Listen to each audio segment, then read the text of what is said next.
بسم اللہ الرحمن الرحیم۔ اچھا جی، میں سب سے پہلے میرے ہمسائے اعتزاز حسن نے ایک کامنٹ کیا، پہلے میں اپنی بات ادھر سے شروع کرتا ہوں۔ انہوں نے کہا کہ بہت زیادہ اپنی تقریروں میں اب دین کا استعمال کرتے ہیں۔ دیکھیں، میں پہلے یہ واضح اس لیے کرنا چاہتا ہوں کہ اگر میرے میں اللہ ایمان نہ ڈالتا تو میں کبھی پولیٹکس میں نہ آتا، کیونکہ ایک آدمی جس کو اللہ سب کچھ دے بیٹھا تھا، جس کو پولیٹکس کچھ دے ہی نہیں سکتی تھی، شاید ہی کسی پاکستانی کو اللہ نے اتنی شہرت اور سب کچھ دیا، تو مجھے تو پولیٹکس سے پہلے مل چکی تھی۔ میں صرف پولیٹکس میں ایک وجہ سے آیا تھا کہ میرا دین ہی نہیں، جو بھی اللہ نے دنیا میں پیغمبر بھیجے، وہ ان کی جو بنیادی چیز کہ دنیا میں آنے کا مقصد کیا ہے، وہ تقریباً سارے بھی جتنے اللہ کے پیغمبر انہوں نے ایک ہی بات کی کہ جتنا اللہ آپ کو نوازتا ہے، جتنی آپ کو نعمتیں بخشتا ہے، اتنی آپ پہ ذمہ داری ڈال دیتا ہے کہ آپ ان نعمتوں سے اپنے ملک میں انسانیت کی کیسے خدمت کرتے ہیں۔ یہ سارے اللہ کے دینوں کی بنیادی میسج ہے۔ تو دو طرز ہیں زندگی کے، ایک آپ اپنے لیے جیے اور آسان زندگی ہے وہ، اور میرے لیے بڑی آسان زندگی تھی، اور ایک دوسرا ہے کہ آپ ذمہ داری باحیثیت انسان اپنی ذمہ داری اٹھائیں اور کوشش کریں کہ اپنے معاشرے کے اندر لوگوں کی زندگی بہتر کریں۔ تو یہ دو مختلف، ایک مٹیریلسٹ وے آف لائف ہے اور دوسرا اسپریچول وے آف لائف ہے۔ تو میں تو اس لیے آیا تھا پولیٹکس میں، اور میں نے جب آیا تو اس سے کافی دیر پہلے اسٹڈی کیا کہ وہ جو ہمارے نبی صلی اللہ علیہ وسلم کا دور تھا مدینہ میں، تو وہ کیا چیزیں تھیں جو انہوں نے، وہ کیوں اللہ ہمیں کہتا ہے کہ اس نبی کے راستے پہ چلو، ان کی سنت پہ چلو، ان کی شریعہ پہ چلو، کیوں کہتا ہے اللہ؟ تو وہ میں نے آنے سے پہلے ہی اس نتیجے پہ پہنچ چکا تھا کہ اللہ ہماری بہتری کے لیے کہتا ہے۔ سارا جو قرآن میں اللہ کا جو اللہ کے جتنے بھی احکامات ہیں وہ ہماری بہتری کے لیے ہیں، کیونکہ اللہ تو بے نیاز ہے، اس کو تو خود کفیل ہے، اس کو تو ہم کوئی فائدہ نہیں اور نقصان پہنچا سکتے۔ تو ساری چیزیں قرآن کے اندر انسان کی بہتری کے لیے ہیں۔ آپ اس راستے پہ چلیں گے جو آپ نماز میں کہتے ہیں کہ اللہ ان کے راستے پہ چلا جن کو نعمتیں بخشی، ان کے نہیں جو دوسرے راستے پہ چلے گئے، وہ ہماری بہتری کے لیے ہے۔ اس لیے جو وہ مدینہ کی ریاست کے 3 اصول تھے وہ لے کے چلا تھا آج سے میں 26 سال پہلے۔ خودداری، کبھی ایک مسلمان معاشرہ کسی کی غلامی نہیں کرتا، یہ سب سے پہلے لا الہ الا اللہ، یہ آپ کو خوددار بناتا ہے۔ دوسرا کہ انسانی معاشرے میں انسانیت ہوتی ہے، جانوروں کے معاشرے میں سروائیول آف دا فٹسٹ ہوتی ہے۔ انسان فرق یہ اس طرح ہے کہ وہ کمزور کی جتنی زیادہ انسانیت اتنی وہ مدد کرتا ہے کمزور کی، جانوروں کے معاشرے میں نہیں ہے۔ تو یہ سارے پیغمبروں نے بلکہ یہ انسانیت کی بات کرتے تھے۔ اور تیسری چیز ہے انصاف۔ یہ 3 فنڈامنٹل پرنسپلز ہیں جس پہ مدینہ کی ریاست کھڑی ہوئی تھی۔ اس میں اور بھی بہت چیزیں تھیں، لیکن ان پرنسپلز کے اوپر باقی چیزیں بنی تھیں۔ تو یہ آج سے 26 سال پہلے میں نے اپنی پارٹی کا منشور رکھا تھا، اور تب میں پولیٹکس میں آیا تھا۔ اور کبھی بھی کوئی انسان اپنی زندگی کے 22 سال سٹرگل نہیں کرتا کسی چیز کے لیے، اگر وہ کوئی ذاتی مفادات کے لیے ہو، جس کے پاس پہلے سب کچھ ہے۔ تو اس لیے میں کبھی کسی کے دین کے اوپر کامنٹ نہیں کرتا، کیا وہ ایتھیسٹ ہے، کیا وہ دینی ہے، جو ایگنوسٹک ہے، یہ انسان کے اوپر ہے۔ یہ اللہ نے ہمیں یہ نہیں کہا کہ صرف ان سے بات کرو جو کہ صرف ایمان والے ہیں۔ ہمارا تو اللہ کا ایک تحفہ ہے میرے نظر میں کہ جس کو ایمان دے دے وہ تو سب سے زیادہ اگر اللہ، میں اپنے بچوں کے لیے ہمیشہ دعا کرتا ہوں کہ ان کو اللہ ایمان دے، کیونکہ وہ سب سے بڑا اللہ کی بلیسنگ ہے، اس کا تحفہ ہے۔ اب میں آتا ہوں جی آج کا جو موضوع ہے، یہ کنیکٹڈ ہے ایکچولی میری جو 26 سال پہلے جس کی وجہ سے میں پولیٹکس میں نام رکھا تھا انصاف کی تحریک، کیونکہ میں اپنے تجربے سے، میں کوئی اسلام کا اسکالر نہیں تھا، میں نے تو صرف اپنی زندگی کا جو تجربہ تھا، جو ساری دنیا میں دیکھی، کانٹراسٹ دیکھتا تھا۔ آدھا وقت انگلینڈ میں یونیورسٹی میں گزارتا تھا، یونیورسٹی کے بعد کرکٹ کی وجہ سے آدھا وقت میں پاکستان گزارتا تھا، تو یہ سارا وقت میں موازنہ کر سکتا تھا دونوں معاشروں کا، جو اور شاید لوگ میرے سے بہت عقل والے لوگ ہوں گے، لیکن ان کو اس طرح کی اپرچونٹی نہیں تھی کہ جو میرے پاس تھی۔ تو میں اپنے تجربے کے اس کے اوپر پہنچا اس نتیجے پہ کہ اگر ایک معاشرے کے اندر انصاف نہیں ہے، وہ معاشرے میں خوشحالی نہیں آتی۔ ابن خلدون اپنی، اور جو مسلمانوں کی بلکہ دنیا کا ایک اپنی ٹائم کا جس کو کہتے ہیں فادر آف ماڈرن ہسٹوگرافی، اس سے بڑا کوئی ذہن نہیں تھا۔ وہ لکھتا ہے کہ میری زندگی کا تجربہ قرآن پڑھ کے بھی اور زندگی کا تجربہ یہ ہے کہ اللہ نے انسان کو زمین پہ بھیجا ہی ایک مقصد سے ہے کہ میری زمین پہ انصاف قائم کرو۔ اور یہ جو ونسٹن چرچل کی جو بات کی جاتی ہے جب برطانیہ تباہ ہو رہا ہوتا ہے، تو وہ تب کہتا ہے، وہ پوچھتے ہیں جی ہم بچ جائیں گے، اس نے کہا کیا اگر آپ کی عدالتیں انصاف دے رہی ہیں تو آپ تباہ نہیں ہو سکتے۔ حضرت علی رضی اللہ تعالیٰ کہتے ہیں کفر کا نظام چل جائے گا لیکن ناانصافی کا نظام نہیں چل سکتا۔ تو یہ میں 26 سال پہلے اس تحریک، انصاف کی تحریک کا نام رکھا تھا۔ رول آف لا جو ہے وہ فنڈامنٹل چیز ہے جو فرق کرتا ہے معاشروں میں۔ ابھی رول آف لا انڈیکس کی بات کر رہے تھے گوندل صاحب کہ ہم 130 نمبر پہ ہیں، دنیا میں 130 نمبر پہ ہیں۔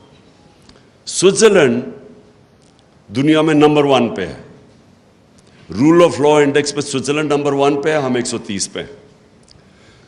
سوئٹزرلینڈ کے جو، کیونکہ میں نے سوئٹزرلینڈ دیکھا ہوا ہے، اس کی صرف کمال ایک ہے کہ ان کے زبردست پہاڑ ہیں، پہاڑوں کے اوپر لوگ جاتے ہیں، ٹورزم ہوتی ہے، سردیوں میں اسکینگ ہوتی ہے۔ اور ہمارا جو پہاڑ ہیں دگنے ہیں سوئٹزرلینڈ سے، ہمارا ناردرن ایریا سوئٹزرلینڈ سے دگنا ہے۔ جو خوبصورتی ہے وہ سوئٹزرلینڈ سے کئی گنا زیادہ ہے، لیکن سوئٹزرلینڈ خوشحال ہے۔ صرف اپنی پہاڑوں کی ٹورزم سے سوئٹزرلینڈ $60 ارب سال کا کماتا ہے، $60 ارب، چھوٹا سا سوئٹزرلینڈ۔ ہماری ساری ملک کی ایکسپورٹس ہماری تاریخی تھی 30 ارب 31 ارب ڈالر یا 32 ارب ڈالر، ان کو صرف ٹورزم سے $60 ارب ملتا۔ سوئٹزرلینڈ ٹورزم سے پیسے اس لیے نہیں بناتا کہ ان کی ملک میں خوبصورتی زیادہ ہے، وہ اس لیے بناتا ہے کہ وہاں رول آف لا ہے، وہاں کوئی قانون سے اوپر نہیں ہے۔ اس ملک کے اندر ان کی عدالتیں انصاف کرتی ہیں، اس کے ملک کے اندر جو عام شہری ہے اس کے ملک کا قانون مکمل طور پہ تحفظ دیتا ہے طاقتور سے۔ اور جب ایک کمزور انسان کو اس کے ملک کا انصاف کا نظام تحفظ دیتا ہے، وہ انسانوں کو آزاد کر دیتا ہے۔ تو سب سے امپورٹنٹ چیز آپ کی سمجھنی ہے کہ صرف آزاد انسان کی پرواز اوپر ہوتی ہے، بڑے کام صرف آزاد انسان کا۔ غلام ملک کے اندر بھی اگر ایک انسان آزاد ہو، وہ اس ملک میں بھی اوپر چلا جاتا ہے۔ میں ہمیشہ 2 انسانوں کی بات کرتا ہوں جو غلام ہندوستان میں بڑے ہوئے، قائد اعظم اور علامہ اقبال۔ آزاد ذہن تھے، فلسفہ دیکھیں علامہ اقبال کا۔ شاید میں نہیں سمجھتا، میں کوئی اتنا بڑا اسکالر نہیں ہوں، لیکن میں نہیں سمجھتا کہ پچھلے 500 سال میں کوئی مسلمان ذہن اس قابل تھا، اتنا بڑا ذہن تھا جو علامہ اقبال تھے۔ اور قائد اعظم سارے برٹش انڈیا کے اندر سب سے قابل لائر سمجھے جاتے تھے، سب سے زیادہ ان کی فیس ہوتی تھی۔ تو قائد اعظم کا دیکھ لیں کہ وہ ایک غلام ہندوستان میں ایک آزاد ذہن تھا, جو وہ آزادی کی بات کرتے تھے, جو ان کی رسپیکٹ تھی, خودداری تھی. میں اب ذرا ماڈرن کئی دفعہ کہتا ہوں کہ وہ جو شہباز شریف کا ایک میں ٹیپ چلاتا ہوں کہ ہم بھیک نہیں مانگنے ہیں لیکن ہم مجبور ہیں, ہم یہ ہیں وہ ہیں. قائد اعظم کو سنیں ذرا آپ, اس کی ساری آپ تقریریں سنیں, ان کے مخالف کے کامنٹ سنیں قائد اعظم کے اوپر. تو یہ بڑے کام صرف آزاد ذہن کرتے ہیں. جو انوویشنز اور انوینشنز ہیں وہ صرف آزاد ذہن کرتا ہے.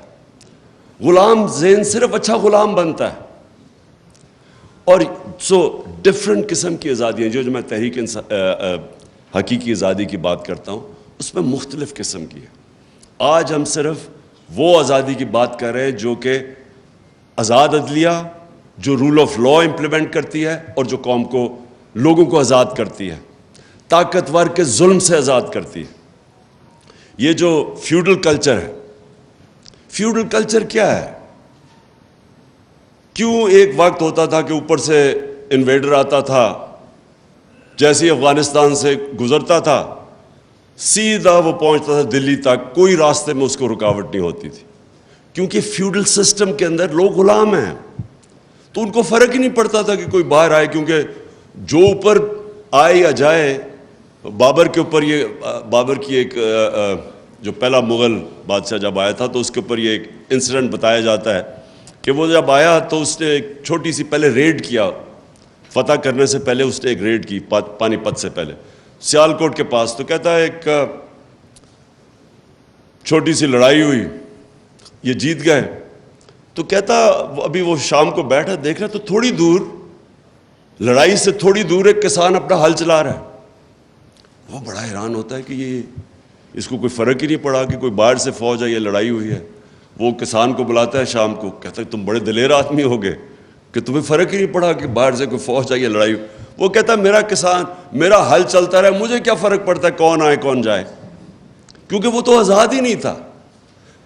کیوں سارا قبائلی علاقہ اور افغانستان کیوں ہمیشہ اپنی آزادی کے لیے لڑتے ہیں؟ کیونکہ وہ آزاد ہیں.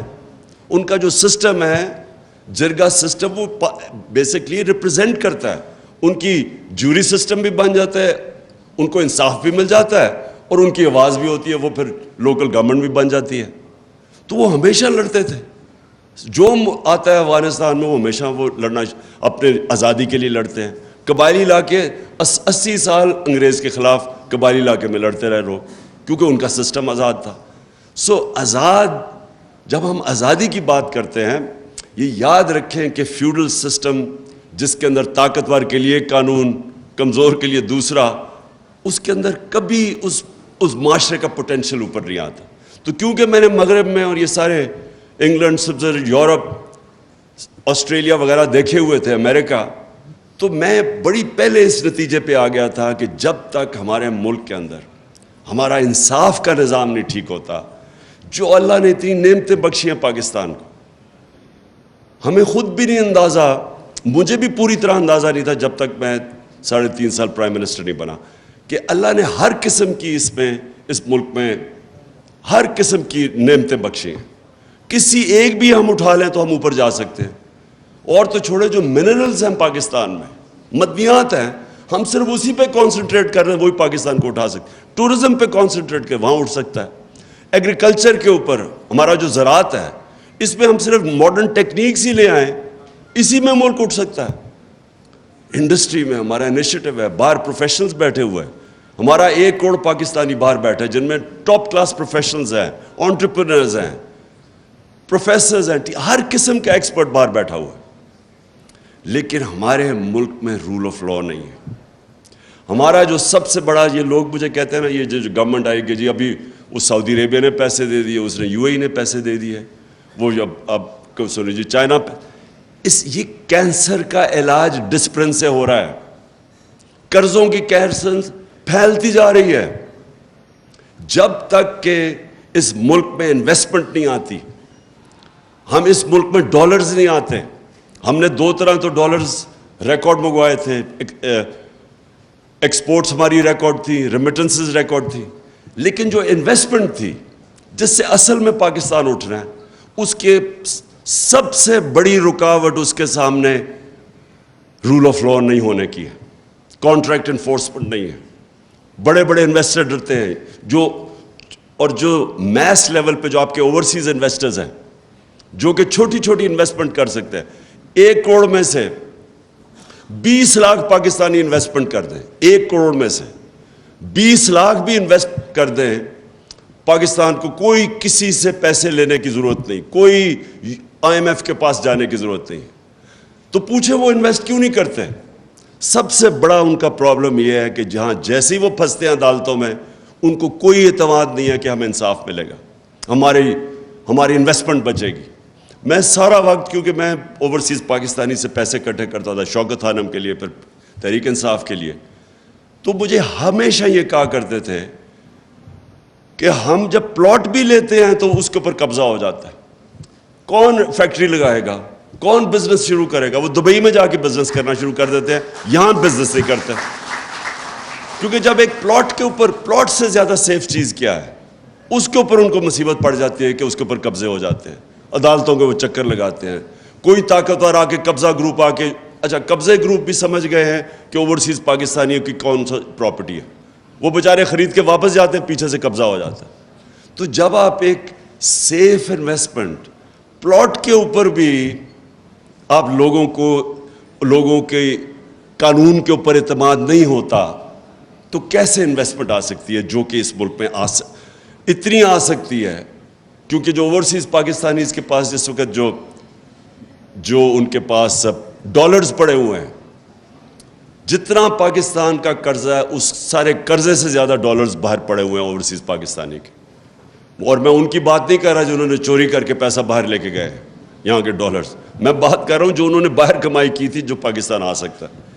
تو میری پہلی چیز یہ کہ ہمارا جو آج پاکستان کا مستقبل ہے,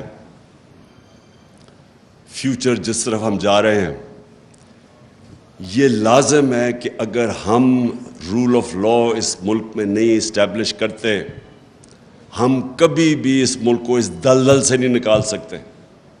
ہماری جو معیشت ہے, میں تو پہلے اس کے ذرا معیشت کے اوپر بات کرتا ہوں, کہ یہ کبھی بھی پراسپر نہیں کر سکتی جب تک کہ پاکستان میں رول آف لا نہیں آتا, ہم اسٹیبلش نہیں کرتے. جو انویسٹر ہے اس کو اعتماد نہیں ہوتا ہماری کانٹریکٹ انفورسمنٹ کے اوپر. یہ نمبر 1 میری چیز ہے. نمبر 2, انسان کا جو پوٹینشیل ہے اس ملک میں وہ کبھی ریلیز نہیں ہوگا جب تک کہ انسان کو ہم پروٹیکشن نہ دیں, جب اس کے بنیادی حقوق کو ہم پروٹیکٹ نہ کریں.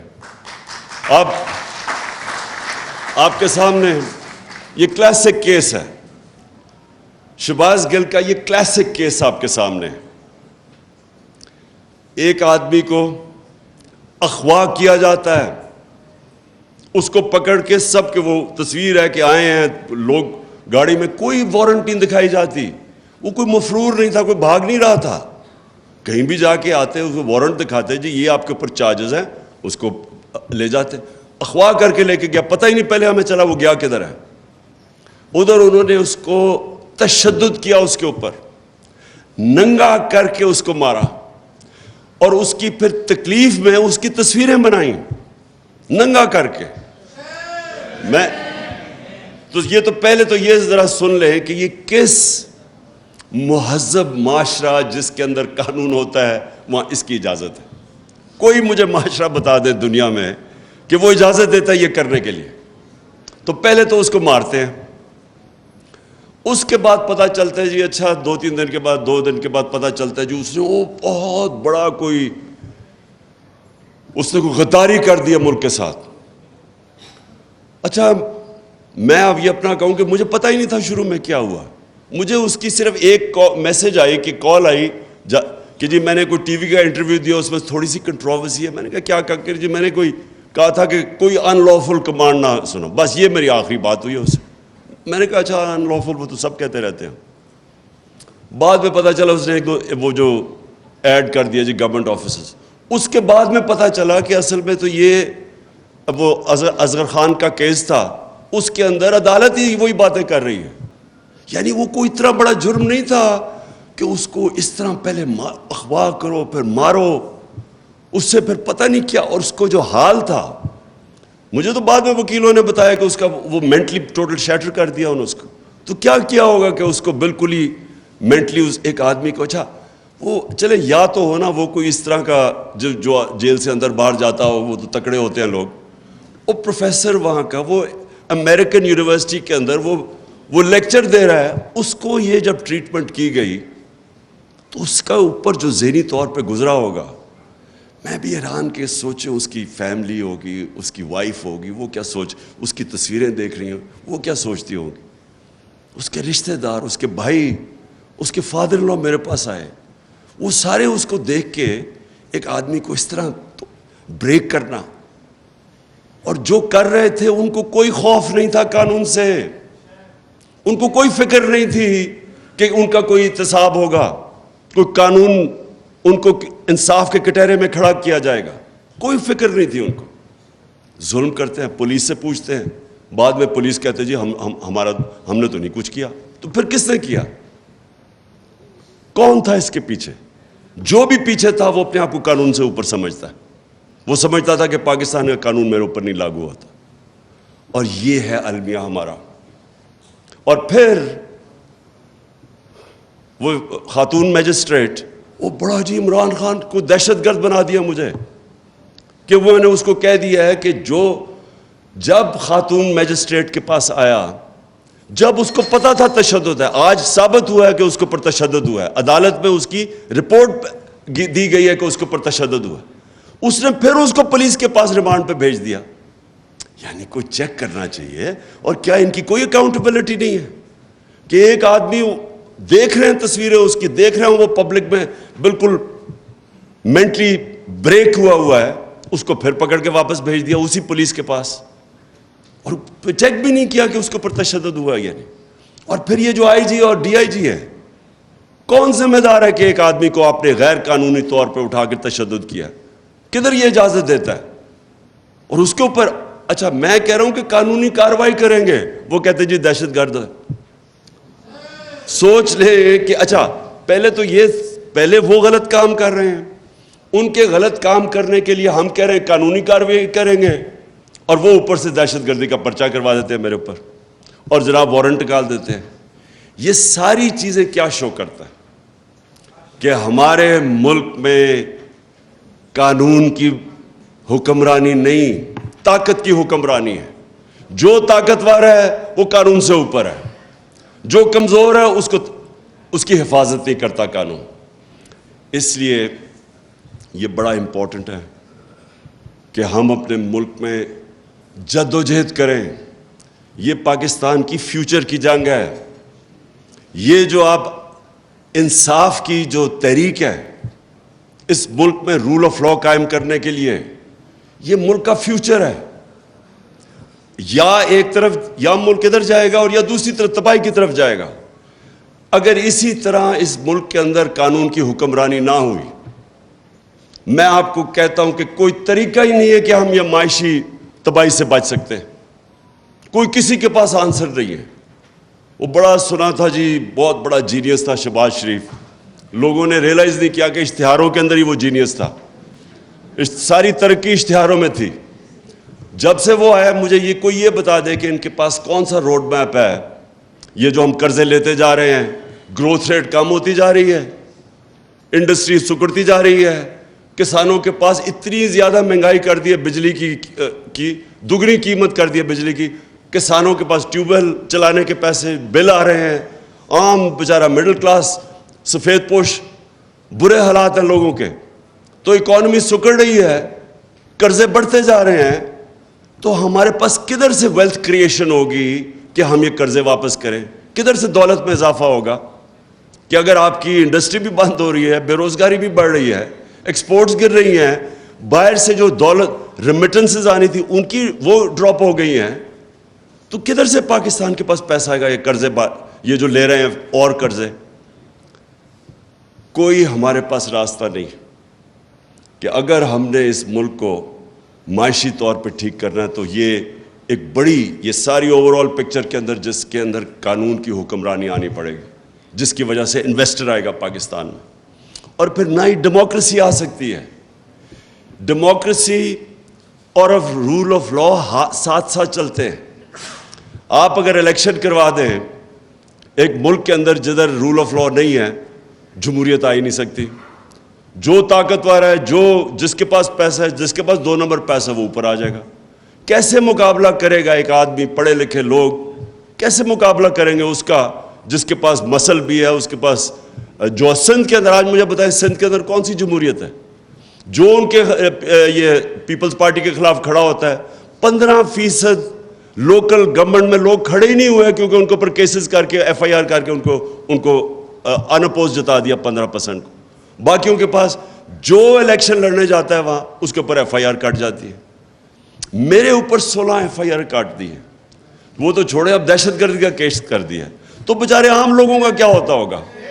مجھے یہ بتائے کہ میرے پاس تو پھر بھی میں ایک چلیں، وہ اللہ نے کرنا تھا کہ کل قوم ساری سڑکوں پہ آ گئی رات کو 2 بجے 3 بجے، نہیں تو میں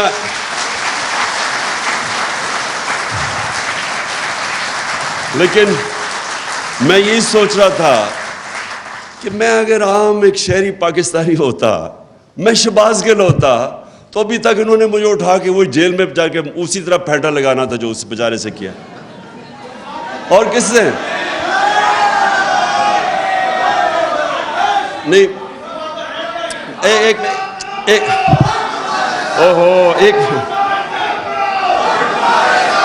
بس اوہ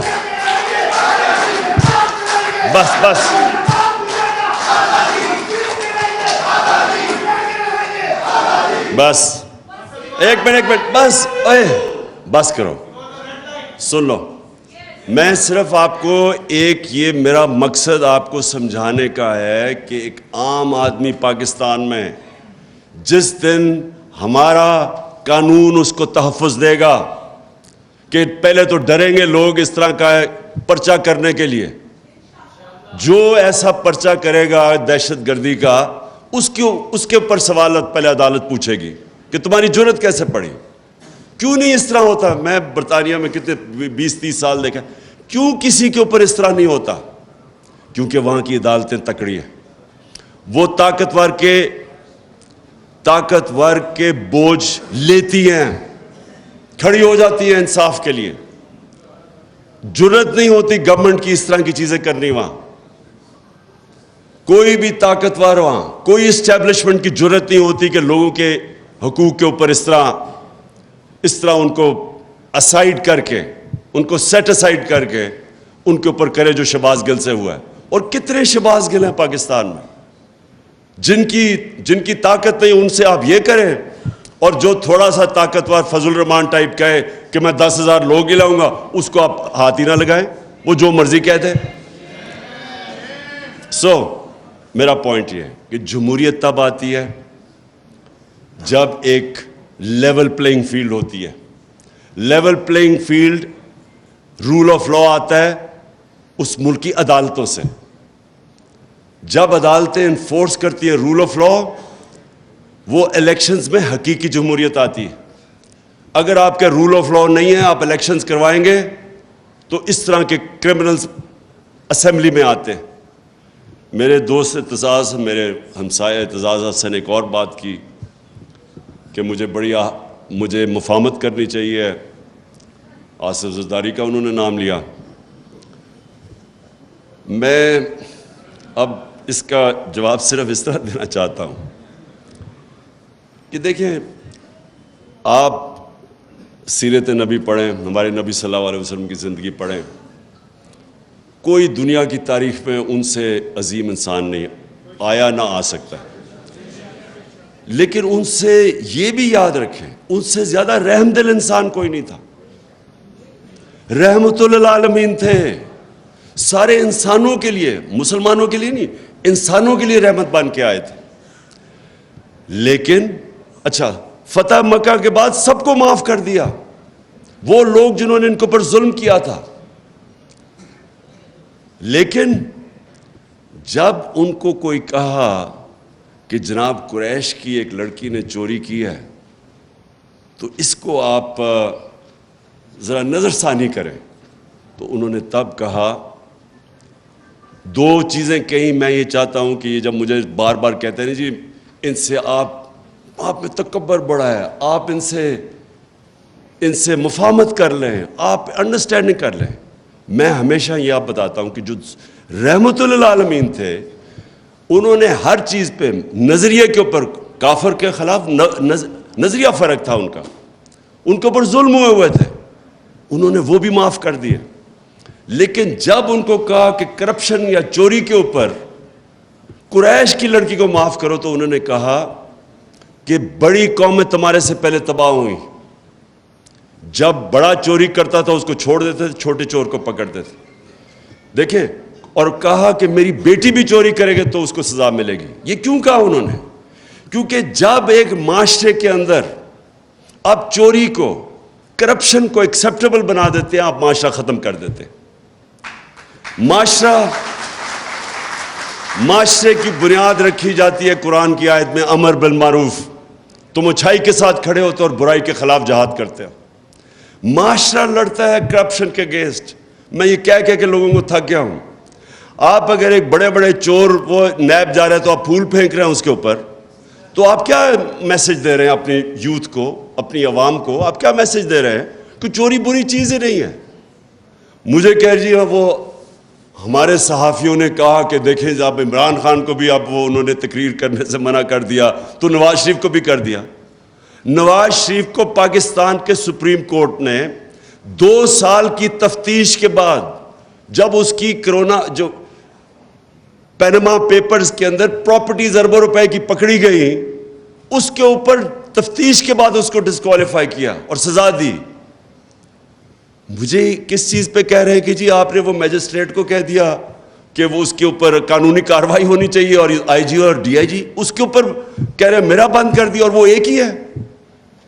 جس ملک کے اندر آپ کے بڑے بڑے صحافی یہ کہتے ہیں, اس کا مطلب چپ پلیز کر کے سنو, جب آپ کے بڑے بڑے صحافی یہ کہتے ہیں, معاشرے کے اندر کیا پیغام جاتا ہے کہ کوئی چوری بری چیز, کرپشن بری چیز نہیں ہے. آپ کے گھر میں کوئی ڈاکہ مارے, کیا آپ کہیں گے کہ اس کے ساتھ مفاہمت کرو, اس کے آ کے بیٹھو اور بات چیت کرو؟ آپ کہیں گے اس کو جیل میں ڈالو. تو کرپشن تو ملک کے اوپر ڈاکہ مارا جاتا ہے, تو آپ اس کو کہہ رہے ہیں کہ نہیں جی ان سے بیٹھ کے کرو. تو میں صرف اس چیز کے اوپر, کیونکہ میں زیادہ تر تو اپنے ہمسایہ اعتزاز سے سب چیز سے اگری کرتا ہوں, لیکن ادھر میرے دو دین کے اوپر تو خیر ہمارا مختلف ویوز ہیں, لیکن اس کے اوپر کہ آپ ہر کسی سے کمپرومائز, پالیٹکس ہوتی ہے آرٹ آف کمپرومائز, لیکن جس وقت آپ کرپشن سے کمپرومائز کرتے ہیں, جنرل مشرف نے یہ جو بالکل سلمان راجہ ٹھیک کہہ رہا ہے, وہ جو این آر او دیا تھا, کبھی کسی نے ایسٹیمیٹ کیا ہے کہ اس کا اس ملک کو کتنا بڑا نقصان ہوا, کہ کس طرح کرپشن کے دروازے کھلے, کتنا ملک پیچھے گیا. مجھے جب گورنمنٹ میں 4 گنا زیادہ قرضہ ہمارا نیشنل ڈیٹ بڑی 6 ٹریلین سے پہنچ گئی 30 ٹریلین پہ. ہم نے جو پہلا پیسہ اکٹھا کیا ٹیکس میں آدھا چلا گیا ان کے لیے ہوئے قرضوں کی قسطوں پہ, تو ملک کدھر سے چلانا تھا. کرپشن ایک معاشرہ لڑتا ہے, معاشرہ اس کو ان ایکسیپٹیبل کرتا ہے. عدالتیں ہماری, ان کی سب سے بڑی ڈیوٹی یہ ہوتی ہے کہ جو بڑی کرپشن ہے اور جو سب سے مشکل ہے, جو وائٹ کالر کرائم جسے کہتے ہیں, جب تک ایک معاشرہ وائٹ کالر کرائم کا مقابلہ نہیں کرتا وہاں خوشحالی نہیں آتی. اور آپ سوئٹزرلینڈ کی اس لیے میں مثال دیتا ہوں, جب وہ رول آف لاء کی انڈیکس کی بات کرتے ہیں کہ 99.9% ہے وہاں, اور خوشحالی بھی دنیا میں سب سے زیادہ ہے, وسائل نہ ہونے کے برابر ہیں, وہ اس لیے کہ اس معاشرے کے اندر انصاف ہے. میں آخر میں اپنی بات ختم کرتا ہوں, کہتے ہیں کہ جو سب سے بڑی رکاوٹ ہے طاقتور کو قانون کے نیچے لانے کی, وہ سب سے بڑی جو رکاوٹ ہے وہ خوف ہے. لوگ ڈرتے ہیں, مافیاز ہوتے ہیں طاقتور, وہ آپ کو ڈراتے ہیں, دھمکاتے ہیں. لوگوں کو ڈر ہوتا ہے اپنی جان کھونے کا, لوگوں کو ڈر ہوتا ہے میرا روزگار چلا جائے گا, لوگوں کو ڈر ہوتا ہے کہ جناب مجھے ذلیل کر دیں گے ٹی وی کے اوپر اور میڈیا پہ. میری آخری پوائنٹ یہ ہے کہ جس وقت ایک قوم یہ جو خوف کا بت ہے یہ توڑ دیتی ہے اور وہ کھڑی ہو جاتی ہے. جب وہ اپنے آپ کو آزاد کر لیتی ہے اس خوف سے, تو پھر عدلیہ بھی اس قوم کے سامنے انشور کرتی ہے کہ جسٹس ہو, کیونکہ جو ڈر ہوگا قوم کھڑی ہو جائے گی. جو بڑی اچھی بات کی سلمان نے یہ بھی کہ جب مارشل لاء لگے تو لوگ سڑکوں پہ نکلے ہی نہیں بھائی, آرام سے چپ لوگوں نے ایکسیپٹ کر لیا کسی نے قانون توڑا. لیکن میں یہ سمجھتا ہوں کہ ہمارا ملک, یہ بہت بڑا اللہ نے کرم کیا ہمارے ملک پہ کہ ہمارے لوگوں کو بیدار کر دیا ہے, شعور آ گیا ہمارے لوگوں میں, چینج ہو گیا ہے. کبھی میں نے پاکستانی قوم کے اندر اس طرح کی بیداری نہیں دیکھی. اور مجھے جو سب سے زیادہ اس وقت ایک میرے دل میں خوشی یہ ہے کہ ہر چیز, یہ جو بری چیزیں ہو رہی ہیں یہ میڈیا کے اوپر, یہ سوشل میڈیا کے, ان کے لوگوں کو دبا رہے ہیں. ٹیلی فون جا رہے ہیں, کوئی تو لکھتا ہے کہ ہم تمہیں یہ کر دیں گے, ان نون نمبر سے ٹیلی فون جا رہے ہیں, ہم ایجنسی سے کال کر رہے ہیں, آپ نے یہ نہیں کہنا وہ نہیں کہنا, لوگوں کو ڈرا رہے ہیں, دھمکا رہے ہیں, سپریس کر رہے ہیں. لیکن جو مجھے, اور میڈیا کو, ARY کو بند کیا, وہ بول کی اس دن میری تقریر اس کو لائیو ختم کر دیا. میڈیا کو کالز جاتی ہے کہ آپ نے نہیں دکھانا یہ تحریک انصاف اور عمران خان کو.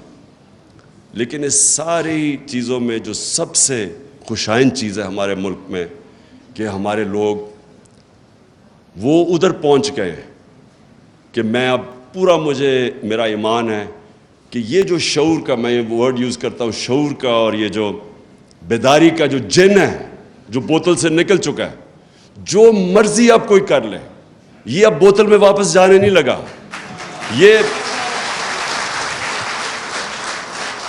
یہ جو میرا ایمان ہے کہ یہ اب ملک کو انشاءاللہ حقیقی آزادی کی طرف لے کے جائے گا. شکریہ.